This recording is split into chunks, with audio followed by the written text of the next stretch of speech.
From what I've read and seen about your therapy, you say it changes a person's life. When you start doing it, you'll start seeing results. How has it changed your life by using these breathing techniques? Ooh, wow. For me personally, everybody's different and some things are kind of common for everyone.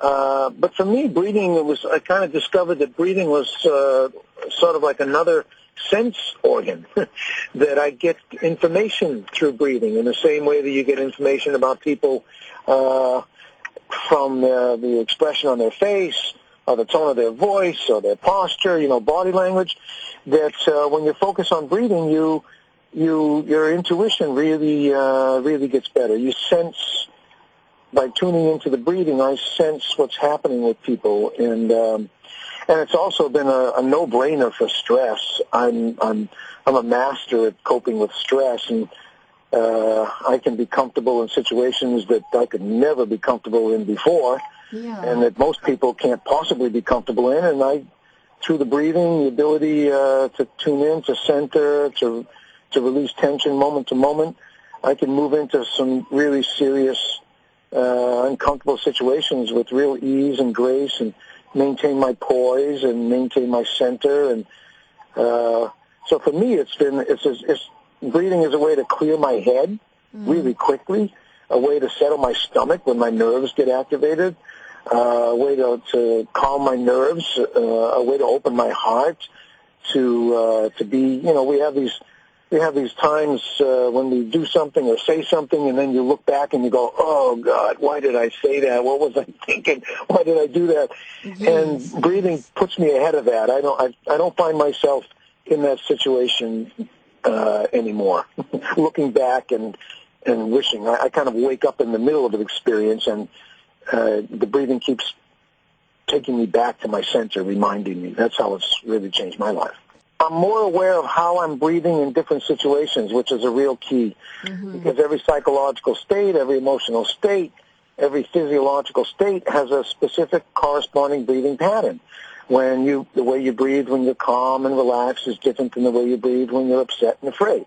Yes. And so on one level, it helps me to be more conscious in general. So the more conscious I have become of my breathing, the more conscious I become of many other things.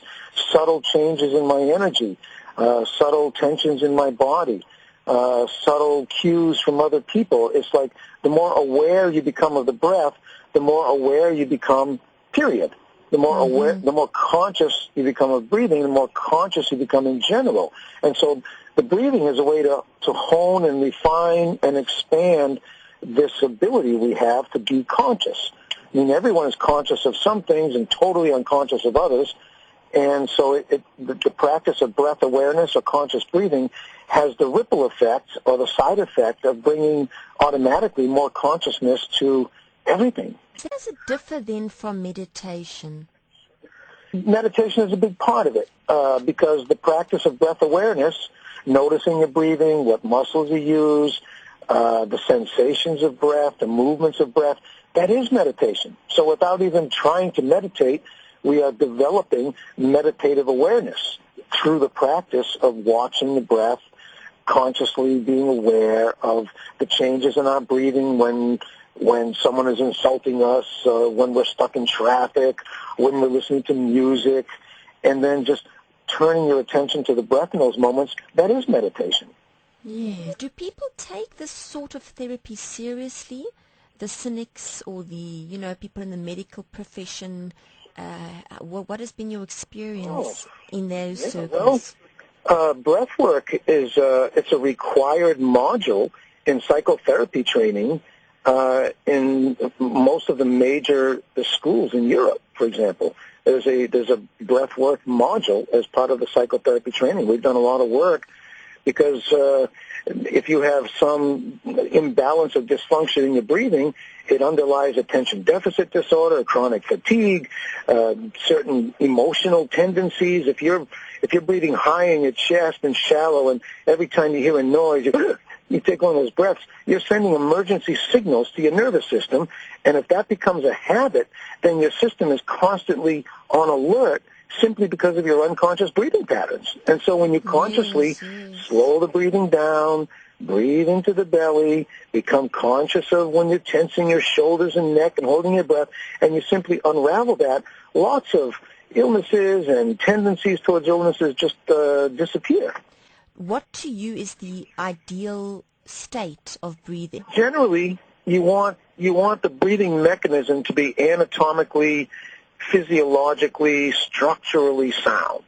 And so that might involve, body work or breathing exercises to simply bring the full potential of breathing in mechanically and physically. That's a good foundation. And then the next connection is bringing together consciousness and breathing, because 99% of the time we're not conscious of our breathing. It's happening unconsciously. And so if you bring consciousness to it, that's the second thing, is just become more conscious of your breathing. And then to actually practice certain breathing exercises and techniques and see how you can apply them, see the benefit of them, get an experience of the results of them, and then develop your own unique practice.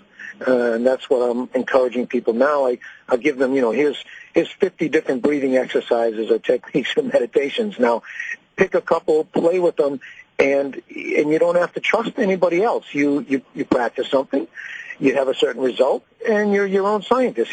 Nobody else has to convince you. You don't have to trust anybody else's word on it. You have a direct internal experience, and then you build on that. And so if you're a performer or a public speaker or an athlete or a business person, you find ways of injecting conscious breaths into your activities as a way of completing a certain experience or starting a new experience or staying centered or charging yourself or de-stressing. Everyone just finds their own intuitive little way of using the breath.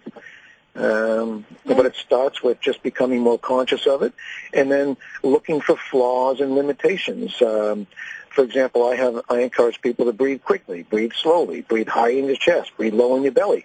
And if you have problems with any of that, if some of that is difficult, then it's pointing out some limitation in your system.